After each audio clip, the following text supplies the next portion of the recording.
ayan, welcome back again to my channel guys. It's me, Chrislyn.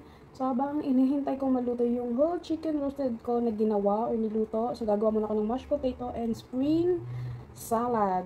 So ayan, tali mo natin yung ating hair, baka may mga lagmang. So, eto guys, pinakuluan ko na yung ating potato. Ayan. So wala akong pang smash ng potato, kaya ang gagawin ko is dudurugin ko na lang siya nito.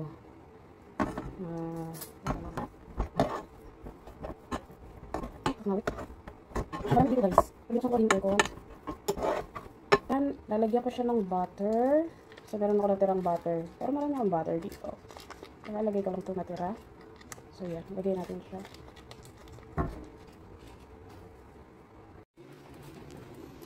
So, ayan. Nilagyan ko siya ng butter.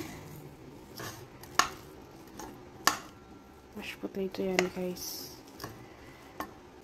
So, lagyan natin ng milk. Okay na siguro yan. Oops, tama na.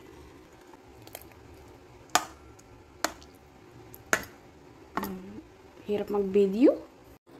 So, ayan na yung ating mashed potato. Nakulo na siya. Ayan. Ano tayo na? Ayun, habang natin kung ma-dissolve yung aking mashed potato, igagawa naman tayo ng spring roll salad. So, meron lang tayong tomato, cucumber, onion, cabbage, at syempre maglalagay din ako ng cilantro and dressing. So,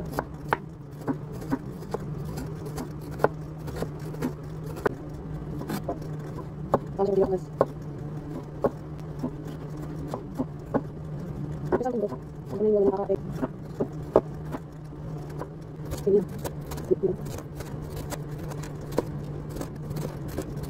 So, ito na siya guys. Ayan. So, isalin natin siya dito. Ayan. Spring salad. So, napadami yung ano ko. Is lalagyan ko siya ng cilantro at saka ng parsley. Para so, maglalagay mustard.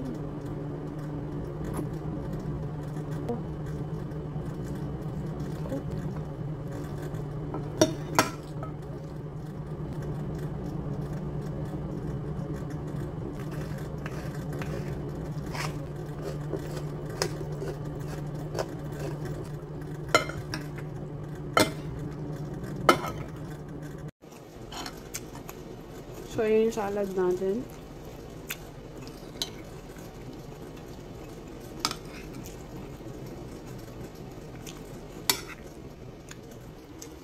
Ito naman yung mashed potato. Ayan.